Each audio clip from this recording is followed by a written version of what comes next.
तो देखो a plus B का होल स्क्वायर, पुराना अवधारणा कि a प्लस बी का होल स्क्वायर, हम फॉर्मूला याद करते हैं कि a square plus B square plus 2ab होता है। और हम लोग को टीचर सिखा देते हैं कि भूल जाओगे तो a प्लस बी का जो होल स्क्वायर है उस बात को तुम 2 बार लिख सकते हो, और लिखने के बाद मल्टीप्लाई कर लेना, रिजल्ट वही आएगा। तो इसको मल्टीप्लाई करते हैं a का इस होल वैल्यू के साथ, बीच में प्लस का साइन है तो प्लस साइन के साथ b को लिख दिए और ये होल का मल्टीप्लाई कर दिए। और इस प्रकार हम देखें कि a को a से मल्टीप्लाई करके a स्क्वायर लाए, a को b से करके ab लाए, और b को a से करके ab लाए, और b को b से करके b स्क्वायर लाए। और हमने यहां से देखा कि a square plus b square ab 2ab आ गया। लेकिन इसके पीछे का जो सच अगर जानना चाहते हो तो वीडियो में बने रहना। सच जानो है क्या। यहां पर लिखा गया है a प्लस बी का होल स्क्वायर। ये सीधा अगर a स्क्वायर होता तो इसको हम लोग क्या बोलते कि a का मल्टीप्लाई a के साथ किया गया होगा। जब स्क्वायर का बात होता है तो हम लोग बात करते हैं, स्क्वायर की जब बात होती है तो क्या चीज का बात होता है, area of square. Area of square, area of square formula ही होता है साइड स्क्वायर। पढ़े है ना फॉर्मूला रे, साइड स्क्वायर। जबकि इस साइड के जगह पर अकेला a नहीं है, a के साथ कौन जुड़ गया है, b जुड़ गया है। अगर अकेला a होता तो स्क्वायर का जो शेप होता कुछ इस प्रकार का होता और इसका साइड ए वाला होता ना। लेकिन यहां पर लिखा है a में छोटा सा एक हिस्सा जुड़ा है, लेंथ जुड़ा है। पहले मान लो कि यह 4 था, 4 था तो 4 का स्क्वायर 16 था। 4 में मान लो 2 का वृद्धि हो गया तो 6 का स्क्वायर 36 हो गया। लेकिन ये हुआ कैसे, इस पे विचार करते हैं। जैसे यह पहले इसका लेंथ, जो स्क्वायर का लेंथ था a था, इस लेंथ को चेंज करके कर दिया गया क्या चीज, b बढ़ा दिया गया।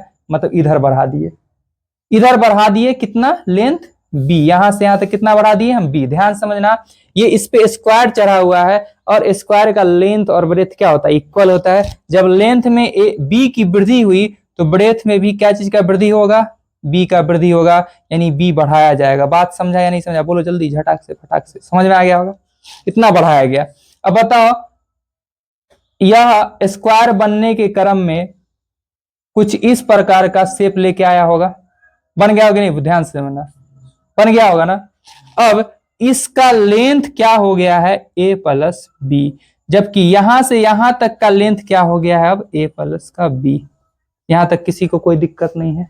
अगर इस संपूर्ण एरिया का बात करें, टोटल एरिया का बात करें, तो हम बोलेंगे ना ये छोटा सा स्क्वायर, ये छोटा सा स्क्वायर में इसको आगे तक बढ़ा दिया जाए तो बोलेंगे एक रेक्टेंगल ऐड हुआ और एक छोटा रेक्टेंगल और ऐड हुआ। इतना चीज हुआ ना।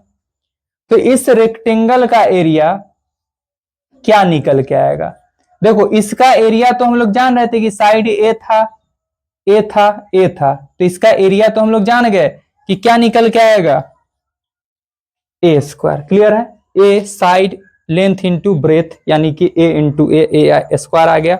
अब इस रेक्टेंगल का एरिया क्या होगा, लेंथ क्या है इसका, ए और बी है, इंटू ब्रेथ इसका क्या है, बी है, यही ना, इसमें ऐड होगा। और प्लस नीचे का एक छोटा सा रेक्टेंगुलर से बच गया जिसका लेंथ जो है, ध्यान समझना, यहां तक ही ना हम लोग लिए हैं, तो ओवरलैप करके तो नहीं लेंगे। तो यहां से यहां तक लेंथ क्या है, अभी भी क्या है, ए ही है ना। तो ए इंटू ब्रेथ इसका यहां से यहां तक क्या है, चौड़ाई बी है। क्लियर है। अब ध्यान से समझना, ये ए स्क्वायर हो गया और plus B into A B हो गया, और b इंटू बी स्क्वायर हो गया, और plus a into B A B हो गया। यहां से हमने देखा a स्क्वायर प्लस का v स्क्वायर और ए बी 2ab हो गया। तो समझ में आ गया होगा कि ऐसे मल्टीप्लाई करने से पूर्व कहानी ऐसा आया होगा। मतलब एक छोटा सा स्क्वायर था जिस स्क्वायर के लेंथ को बढ़ा दिया गया, कितना बढ़ा दिया गया, b बढ़ा दिया गया, तो एरिया नए स्क्वायर का क्या हुआ। क्लियर होगा डाउट, इसमें कितना एरिया देखने को मिला, 1 2 और 3 एरिया को ऐड किया गया है, तब जाकर के ये फॉर्मूला निकल के आया। ठीक है।